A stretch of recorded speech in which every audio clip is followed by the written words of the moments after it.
Chapter 15. Stark Raving Mad. When the first acid house raves really started to kick off, it unquestionably took the whole of the UK by storm, and what Clubland history would respectively preserve, honour and later show, were these raves were not only the biggest, but the most iconic that the UK has ever seen. The year was 1988. The organisers were people on a mission. Their mindset was one they believed was as purposeful as it was to be a necessary, life-changing event for those attending. The promotion, ticket sales, meeting points and, of course, not letting the authorities get wind of what was going down all took military-like precision to pull off. It was also a process that would, for a time, allow the success and later iconic status that many raves earned. And this was achieved long before the existence of the internet or any mainstream advertising. There simply wasn't either a budget or need for a Johnny Loudmouth to fuck things up. After a few phone calls, having the right minds behind the idea, a few clued up people would literally scope out, plan and execute a break-in to host a venue. Sometimes it was a chance spotting of a field, other times it would be the scoping out of a warehouse. But whatever the decided and agreed upon location, one of the most consistent parts of the equation was, the event was typically only accessible via a yet unpaved and easy-to-miss dirt road on a remote piece of farming land, or an industrial site that hadn't seen a crowd of measurable size in many years. This proven and effective well-thought-out logistical process would draw in after each event, even more over enthusiastic pill-munching teens and 20-something ravers regularly, all looking to get out of their heads and off this planet. Even now, and after 3 decades, a marriage or 2, kids, a house and a career, you'll hear people talk about the lasting impact the events had on them. It was always more than just about turning up and being part of what you'd read in the Monday papers. It was them being completely off their tits, watching dragons fly over their heads and being in the middle of a collection of people, all on one wave of borderline hedonistic behaviour. You felt as if your soul and very existence were not only being fed, but dependent on, and by the pulsating beats and a light display that created an energy you felt was as exclusive to you as the hallucinations you were experiencing. Everything was beyond either explanation or reasoning, but this is what was created by those that put the events on. This was a time when promoters were into the scene as much as those attending the events themselves. They knew what they were doing, a handful of people that would look to outdo their own efforts from their previous all-weekender. Through working at ABC, I knew John Smith and the lads who founded Genesis. That was one of the original and undoubtedly best illegal raves around. Without sounding arrogant, it was a no-brainer why and when they asked me to organise the security for all their events. We knew what we were doing and how to make sure there was no issues on any level. The team behind Genesis became like a little family right from the off. The actual logistics could be tricky, but again, having a tight-knit outfit who knew it was more than just looking the part, ensured that the event went on without so much as a hiccup, and allowed all involved parties to see things through successfully. I put together a crew of 12 or 13 lads. Around half of them were people I knew from West Ham's terraces. The others were reputable lumps who one of the crew could vouch for, and all of which would stand their ground. Almost overnight, we'd gone from being suited and booted bouncers in dicky bows, working until 2 a.m, only taking home about 60 notes a shift, and often smelling like the inside of a brewery, to turning out in our terrace attire, a fraction of any trouble, if any at all, and even though we were working until sunrise, leaving with 500 quid in our hands, there was always a sense of that was fucking worth it. In hindsight, we didn't realise what we were actually a part of, the short opportunity we would have to enjoy it, and that people would be desperately trying to replicate those nights for forevermore. The promoters had their own underground network, which they used to advertise an event at a secret location. Everything from cleverly distributed and placed leaflets to pirate radio, even public phone boxes and pages were utilised to get the word out. Then the ticket holders would be told to gather in a certain spot and wait for further instructions. Then right at the last minute, they'd be given the location of the rave and make their way there in droves. I remember one record shop in particular called Record Village in Walthamstow was one location that you could get details from, if your face fitted. Even I didn't find out where it was going to be held until the morning of the event. Then as soon as that phone call came in, I'd let the lads know, and we'd make our way to the previously unknown location to hang about while the equipment got set up. Then, as night fell, hundreds of cars would suddenly appear. It was as if they'd came out of nowhere and from every direction. And as they got closer, you'd notice they'd all switch off their headlights. You couldn't but help notice the occupants' facial expressions as they passed by, all with the same grinning faces, looks of eagerness, and exhibiting high levels of excitement. These were people that all wanted to simply get out of the same cars that transported them throughout a mundane working week and experience a sense of freedom, visiting or revisiting that better place which was born of their own minds, with a little assistance from Ebenezer. And credit to every one of them, as this part was done with little or no supervision at all. Hundreds of cars would effortlessly fill the venue parking lot that was no more than a neighbouring field or adjacent flat lot. Literally hundreds of cars parked all within an hour. Farry Lane, between Walthamstow and Tottenham, is a place that springs to mind, as there were several massive warehouses there, and we used the old cart warehouse along there one time. One of the most memorable raves I ever worked must be the one in a tyre factory under Bow Flyover, not wanting the filth to see my car if we'd been raided that night, so I parked at the Astairs Club in Whitechapel, where we also ran the security, and jumped in with one of my lads to get to the industrial estate. In general, it was a great rave with good DJs, a great sound system, and the right chemical enhancement to keep everyone dancing until sunrise. I recall the smoke machine doing overtime that night, and the heat in the place became almost unbearable for the last few hours, what with those old types of roofs, metal shutters, and almost 1,000 people out of their trees dancing away. I was that thirsty. It was one of those scenarios where you felt like you could stick a straw in a reservoir and empty it out. But, luckily for me, being security, I didn't have to wade through a floor filled with empty plastic water bottles, cartons of used Ribena, or queue at the makeshift bar like the punters for a bottle of water. When all was said and done and the time came to do the off, I walked outside to be greeted by a new day. The air seemed so clean and fresh to me. I was putting the sensation down to the Jack Jills. But honestly, it felt lovely to be outside in the cool morning air, so much so that I decided to walk back to my motor. It was around 8 a.m. by now, so all the normal people were starting to go about their usual daily lives, walking, driving, or cycling from A to B. Dog walkers and joggers were out in abundance too. I noticed a few people looking at me oddly as I passed them on the opposite side of the road. Then a few cars slowed right down to stare at me, which I thought was weird. I knew I wasn't covered in blood, as there hadn't been any aggro that night, but I looked down at my shirt and jeans to check anyway. Nothing. I was completely up and together, so I thought, don't know what the fuck everyone's problem is today.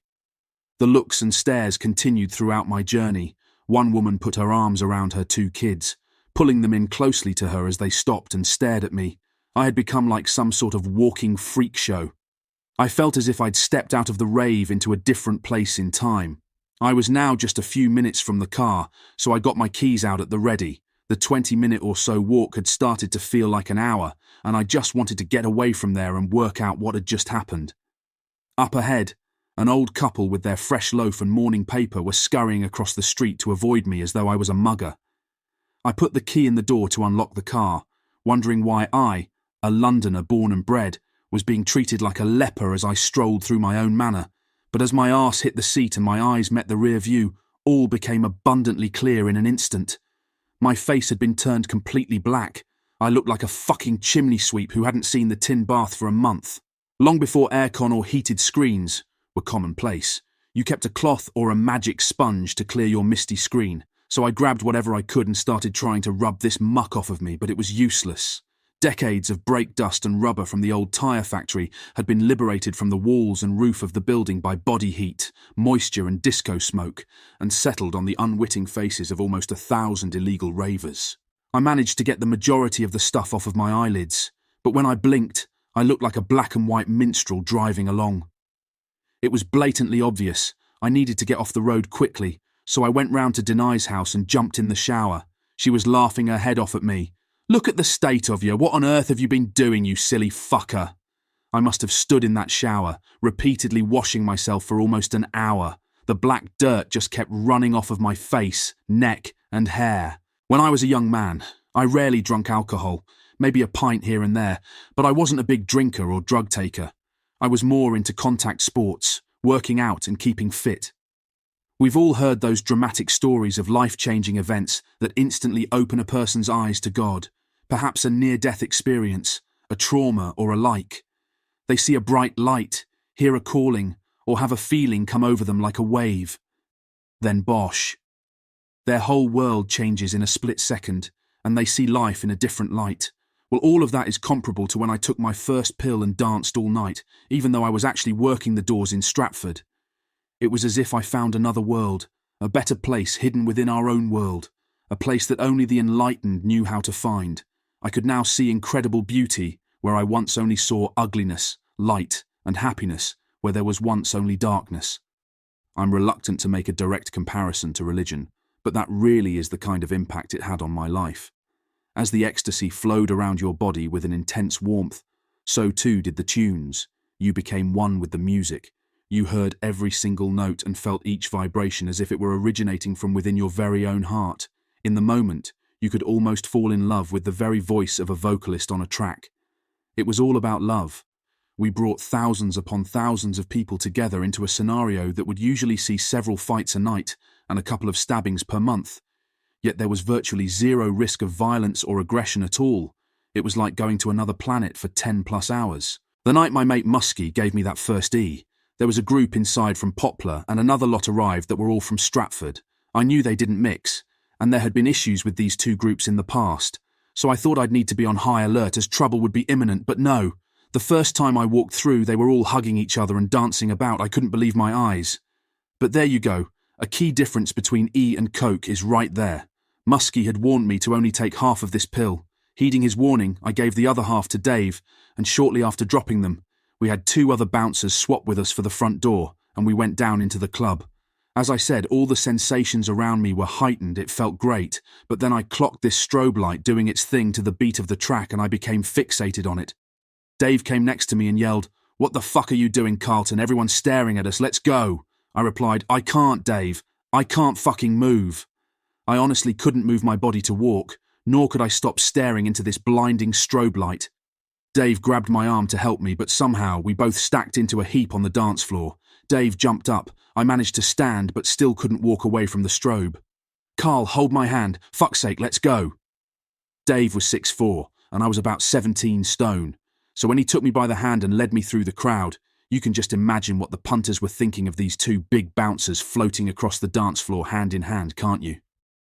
My antics didn't end there either because all the guys on the door were laughing. I went upstairs thinking I might find some sanctuary for a moment, but next thing I'd laid the factory lockers down on the floor and started dancing on them.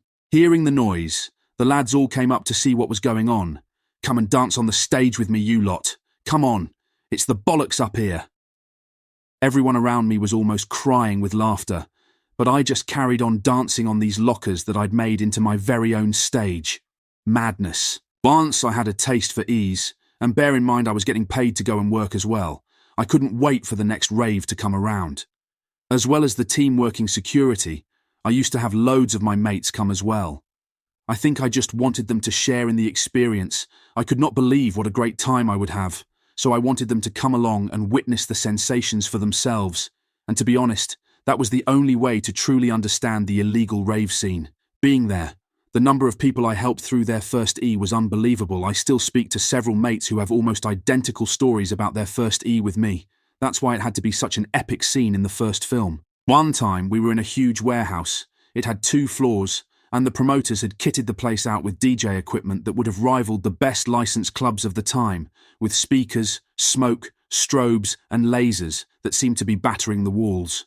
There was a group of punters that I'd seen at other raves, and we got chatting. They'd clearly had their Smarties and were on a good vibe, so I told them to come upstairs with me so I could show them something.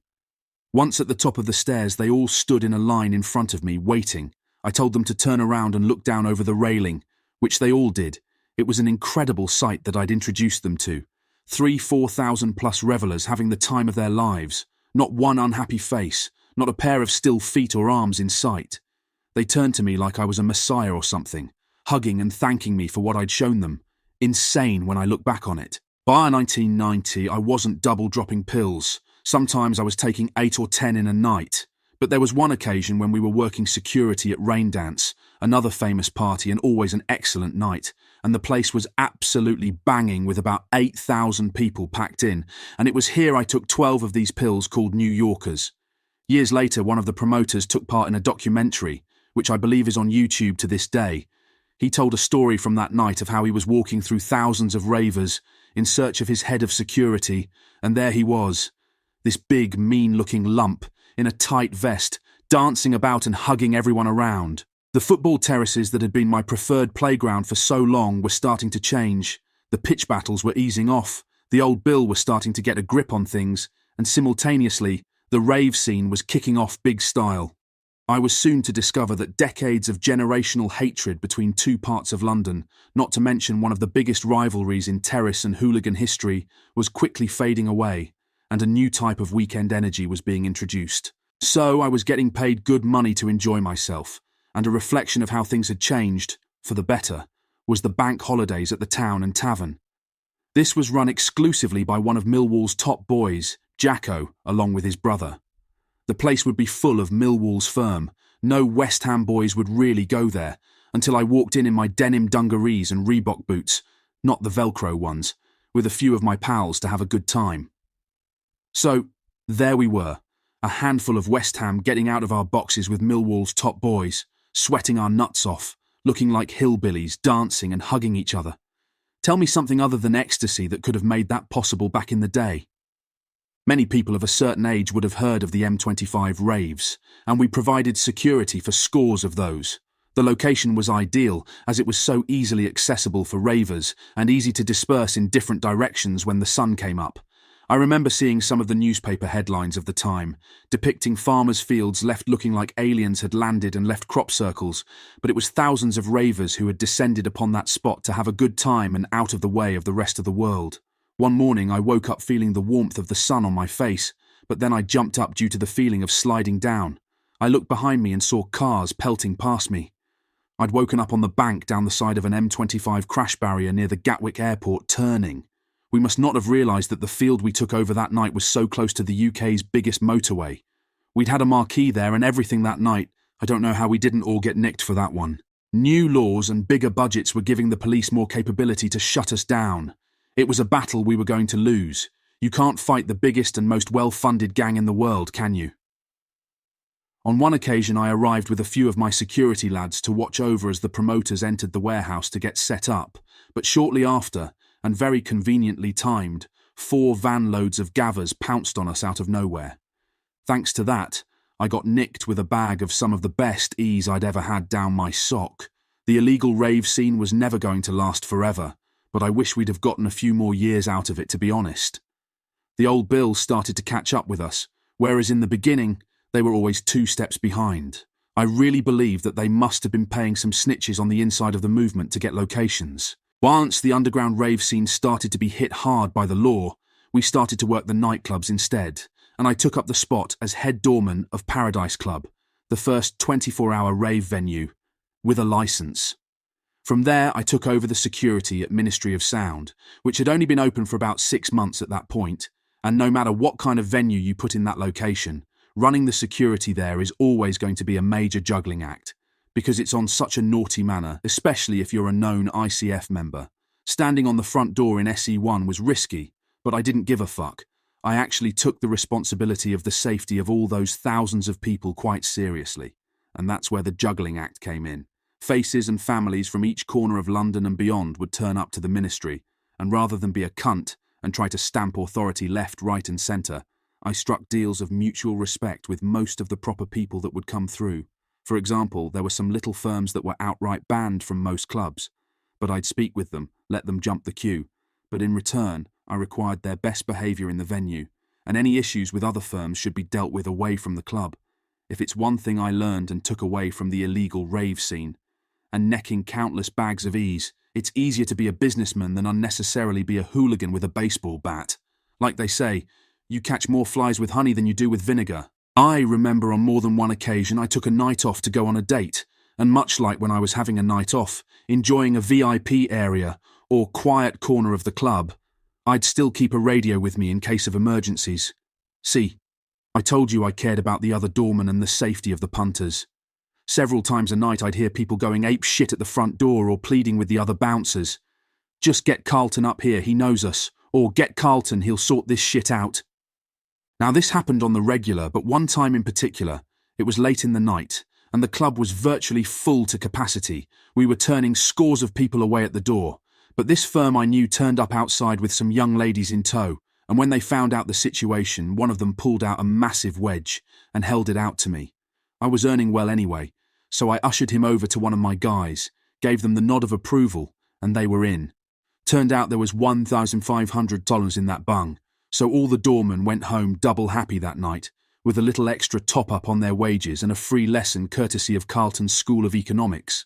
Around 1991, Fitzroy and Linval introduced me to this guy who was always bouncing about all over the place, one of those fellas who was 100 miles an hour, but a likeable character.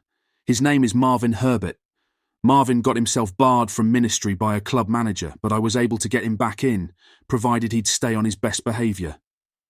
Dave Dunn turned up one night to see me. He had a guy in tow who apparently wanted me to give him some work on the door, but things were busy on the front door as usual, so I let them through into the club and said I'd catch up with them later. During the night, a shout came over the radio that a man had been stabbed, so I rushed in with a couple of other lads to see what was what. We were expecting to find absolute carnage, so it was a surprise when there was no one about with a stab wound, but we were quickly told that the injured party had fled. It transpired that he'd fallen to his knees crying and crawled out through a fire escape. The problem we did have on our hands, though, was that my doormen had collared Marvin, and when they told him he had to leave, he went berserk and was fighting with the lot of them. Leaning on the rule of mutual respect, I tried to speak to him, but he was too far gone, both in terms of temper and gear. So, between us, we managed to drag the big fucker from the tunnel to the main entrance. The others were holding on to him, especially as he had a tool in one hand. Honestly, he was truly relentless. I had one more try at telling him to calm down and speak to me, but he got the other hand free and plunged it into his pocket.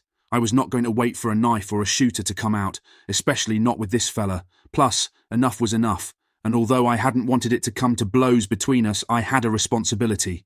I grabbed my tool, shoved one of the other doormen out of my way and smashed Marvin in the head with it. Now unconscious, they carried him outside. He was in a pretty bad way, but he's a tough bastard. I paid someone 40 notes to drive him to the nearest hospital and spent the next few hours and days feeling pretty gutted that he'd put me in that kind of position. We'd all wondered what had happened, who'd been stabbed and then disappeared, and it didn't take long to learn that Bernard had made himself busy in the club, got involved as though he was one of my doormen and came proper unstuck. Because Marvin saw him for what he was, didn't respect him and chivved him. I guess he shouldn't have stuck his nose in. For a long while after that incident, even after I'd left ministry, rumours would circulate that Marvin was going to turn up that night to shoot me in revenge. People on their way to shoot me was something I was starting to get used to hearing about on a weekly basis, and many of these people were credible threats. I have been shot at, and analysing just my time running nightclub doors, I put a stop to many other plots against me too. Marvin didn't try to come for me. I'm sure that if he had, it would have been a war, but perhaps he realised that with his actions against me and my doormen that night, he was in the wrong. I also got to hear from several sources, including a later conversation with Marvin. You see, much like me, some people can be reasonable, that during the brawl at the ministry and during my fit of rage, there was someone that felt the wrath of two men hell-bent at killing each other and got caught in the crossfire, so to speak, resulting in them getting knocked out. So if you're that person and you're reading this, my heartfelt apologies go out to you, and I hope your next visit to the club was a lot less eventful. Years passed, and I was walking through Marbella with Lee Knight. We were lining up a talk show out there with me, Freddie Foreman and Jason Mariner. A blacked-out BMW passed us, screeched to a halt, and this voice shouted, "Oi, Carlton!" I thought, yep, here we go.